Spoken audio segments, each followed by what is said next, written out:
Hey, what's going on, guys? It's Dimitri Johnson, and you're listening to MMALatestNews.com. It's time to roll, baby. Hello guys, welcome back to MMA Latest. This is Tap Out, a brand new weekly show where we have a little bit of the debate. We have 3 questions and I'm joined by Ciaran and James.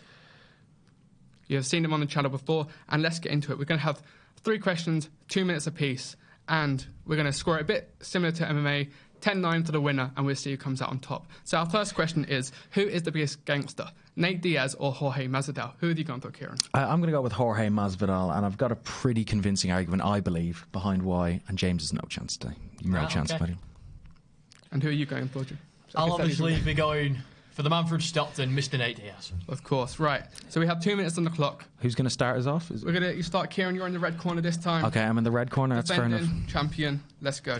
The reason I believe Jorge Masvidal is the biggest, baddest motherfucker in the UFC is the simple fact that this man does not turn down any fights. Nate Diaz took 3 years away from the sport. You call that a badass? I don't think so. Jorge Masvidal fought 5 times, I believe, in the time span that Nate Diaz has fought in, and you have to look at where he's fought as well. Knocked out Darren Till in his own backyard. Darren Till, who just came off the back of a title fight as well, with the rocket of the UFC up his ass. And who did he take on next? He took on Ben Askren, which could have been easily one of the riskiest fights in the UFC when you consider his undefeated record. And what did he do? Was it 3 seconds? 5 seconds. 5 second flying knee knockout. You know when the last time Nate Diaz knocked out someone was? Back in 2013. Now, not taking away the fact that Nate Diaz put on a hell of a show against Anthony Pettis, but let's call it like it is. Really, he's not got the desire to fight anyone like Jorge Masvidal. Could have had the McGregor fight in the time he was off, but turned it down, and that, for me, is the reason why Jorge Masvidal, he doesn't turn down fights, is the baddest motherfucker in the UFC. Do you know why Nate Diaz turns down fights? Because Nate Diaz does what Nate Diaz wants. This man smokes joints in press conferences. He smokes joints when he's meant to be training. This man does whatever he wants, whenever he wants, and beats whoever he wants. If he says he wants to fight you, he will fight you. He stepped up on 2 weeks' notice and beat Conor McGregor, who was meant to be the biggest star in the sport. Nate Diaz didn't care. He took blood and guts, got battered for 2 rounds, and then choked out Conor McGregor in front of the whole of that Irish crowd and shot the world. Then came back after 3 years of doing virtually nothing and beat Anthony Pettis in an absolute clinic. And now, just because he wants to, he's going to headline Madison Square Garden. Jorge Masvidal didn't call out Nate Diaz. Nate Diaz called out Jorge Masvidal because he knows what the money fight is. And let's not forget, Jorge Masvidal might be a gangster, but he ain't no West Coast gangster. Nate Diaz is the biggest gangster this sport will ever see. 2 minutes perfectly, guys. Well-rounded argument. Jorge Masvidal never turning down a fight. Headlining MSG, smoking cannabis in press conferences, open workouts, of course. That is both fantastic arguments. Now, any counters? Well, no, I agree with everything you said on board, but... Go through an argument. I think... I like that. It's a really nice debate. No, he made some good points. I think for me, what a bad motherfucker is someone who knocks people out in fights. Call me that, maybe, a casual MMA fans type of view of it, but I think someone to be bad, Nate Diaz has choked out a lot of people, but I just think when you knock someone out, there's no better feeling. And the fashion he did it, UFC 239, exactly, biggest card of the year. And you look at his resume as well, he's knocked out Cerrone, he's knocked out Darren Till, knocked out Ben Askren. Nate Diaz, as bad as he is, isn't exactly, a finisher per se. Look, I understand what you're saying, but if you want to see just people get knocked out with their hands and whatever, it's boxing. That's the sport for you. There's nothing more embarrassing for somebody than having to tap, having to give up, having to say, Nate Diaz, no more of you. You're too much for me. And that's what happened to Conor McGregor, the biggest star this sport's ever seen. Nate Diaz put his arms around his neck, and Conor said, no more, Nate, please. You both fought brilliantly, but I think that bit of the tap out has just edged it for me. So I'm going to give you 10-9 to James here for the first one. I'm not agreeing with that. Judges' scorecards are rigged, man. Judges' scorecards. So you got a brown envelope before. Always got to go for the Diaz there.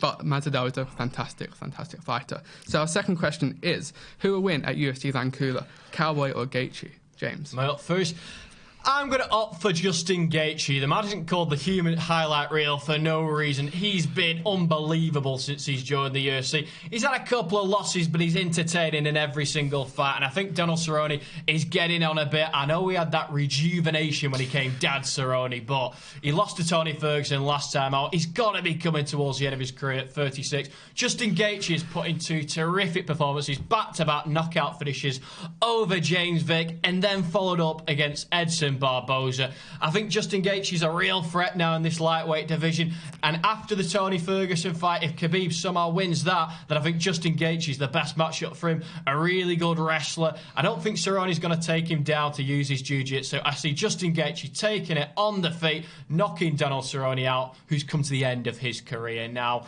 Gaethje, that little bit fresher, that little bit younger, a terrific fight, and I think he's surging towards a shot at the UFC title. Right, the reason I believe Cowboy Cerrone will be getting the job done in Vancouver is simple, and that's ring experience. You look at Gaethje's last 5 fights, he's 3-2. Now, he's put on, as you've said, some fight of the night performances. Guess what? Donald Cerrone is the king of the fight night bonuses. You look at his resume, he doesn't turn down, and you want to talk, we talked about Masvidal not turning down a fight. It's absolutely beyond how many fights that Cowboy Cerrone takes. And look, his last fight was in June, and to go from June to September not fighting, that's like an extended holiday for Cowboy Cerrone. He's going to heal up.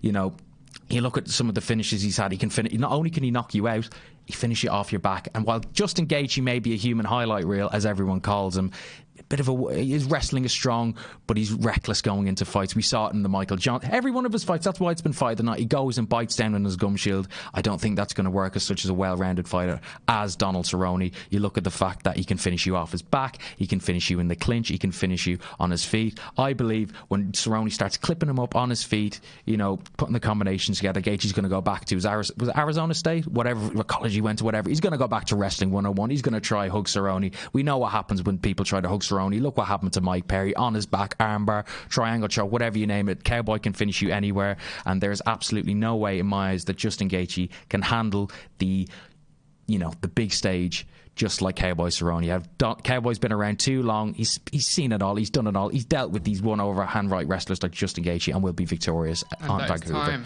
Perfectly set, lads. Again, another fantastic argument. Gaethje is the human highlight reel, but Donald Cerrone has got finishes over like Mike Perry. He had a fantastic turnaround against Tony Ferguson. If it wasn't for his broken nose and the persistence of Ferguson, he probably could have carried on that fight. And he's turning around. Was it his 3rd fight this year? Maybe has the record, I believe, 6 fights in 1 year. 6 fights in 1 year, I believe. Yeah. So I'm going to have to go with Donald Cerrone for that one. I think. Can't believe I didn't get to make another point. Let's hear him. Let's hold the judges. Hold the judges. We were going back and forth. We had a system going, mate. Let's hold the judges. Let's hold the judges' scorecards. Let's let him have a say. Let's let him have a say. Let's have a discussion part of it. Let's go. Come on. I'm up for count. Look, you said that Justin Gaethje's reckless, and that's why I think he's got to win this fight. He's got to drag Donald Cerrone into a war, because when somebody puts it on Donald, he can't help but fire back. And at 36 years of age, you say he's got all this experience, but when is enough enough? Father Time catches up with every single man, and Donald Cerrone well and truly is a father now. That time, the end of his career, it's night. Justin Gaethje, the younger man, and he will grind down a gritty but over the hill Donald Cerrone. Despite being 36 years of age, I think Donald Cerrone is like a fine wine, gets better with age, and you only have to look at his last fight against Tony Ferguson, the man who, Tony Ferguson, I think, he's the best fighter in the UFC behind anybody, behind the champions, even better than most champions, I'd say. 12-fight win streak. He had to be stopped on the stool. That's the only reason Cerrone stopped the fight. Donald could have gone there 10 rounds in with someone like Tony Ferguson, despite being 36 years of age. You say Father Time catches up with people, Justin Gaethje's going to know that better than anyone, because he cannot take any more knockouts. He takes one more, concussion protocol and stuff like that really does come into play, I should say. And I think that, despite being older than Justin Gaethje, I think when you consider the amount of damage both of them have taken, I think it's on a level playing field, personally. Yes, and Donald Cerrone has done it in both divisions, in welterweight and at lightweight, so he has that experience.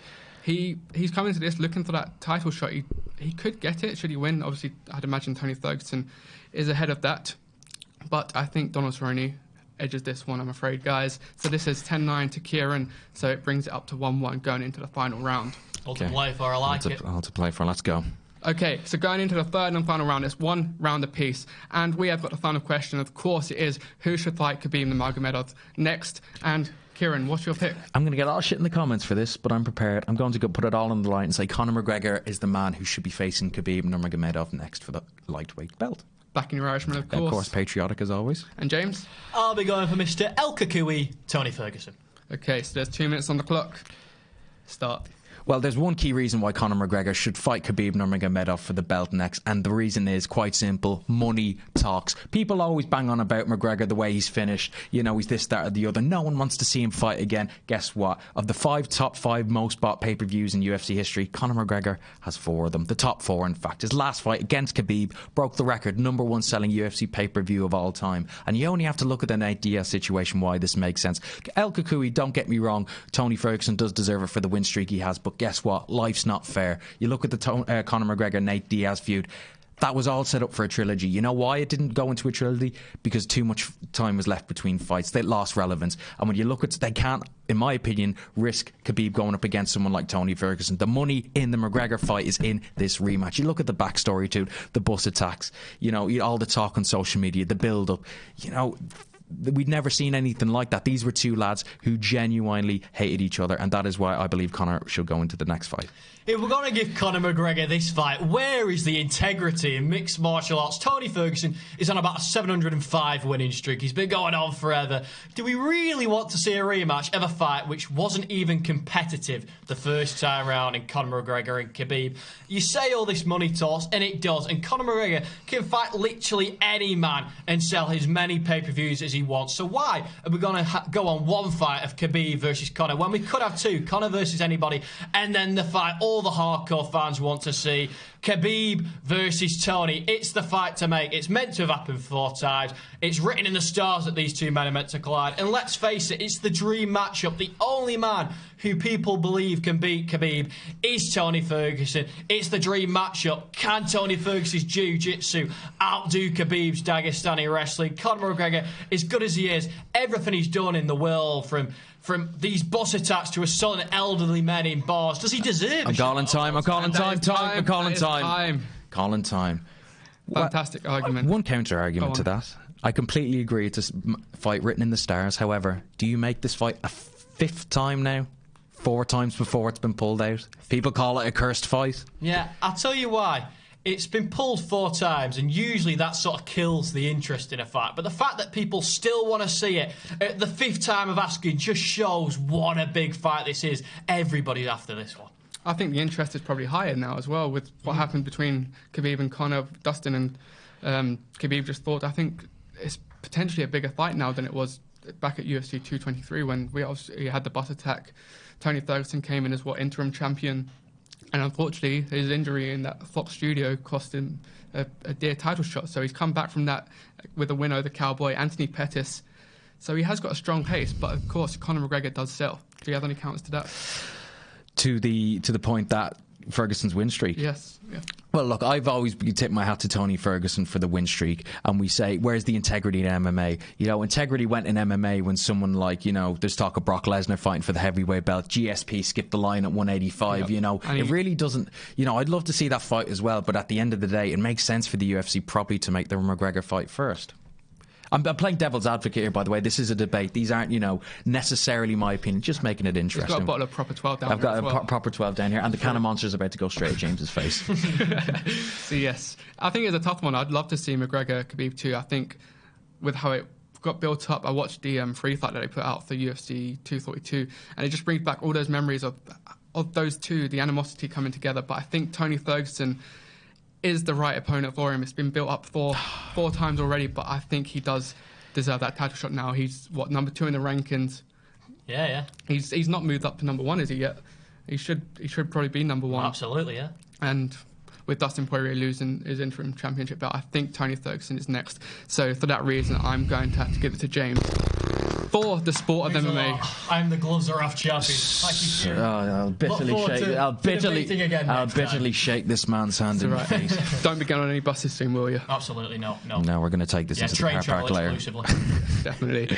Okay, so that was the first episode of Tap Out, guys. Let us know your thoughts in the comments. Leave questions down below for next time and who you'd like to see on the show. Of course, we've got people like Stephen House and Joe's been on the channel before. So let us know who you want to see on next. We have got the reigning champion, James. So who is he going to defend his belt against next? Who fancies taking me on? Yeah, I'm not liking this. Or could we see a Boasting. rematch from Ciaran? Let us know in the comments below. Sells money. Money talks. That's what I'm saying. Make sure to subscribe to MMA Latest, drop a like on the video, and we will see you on the next round of Tap Out. Cheers.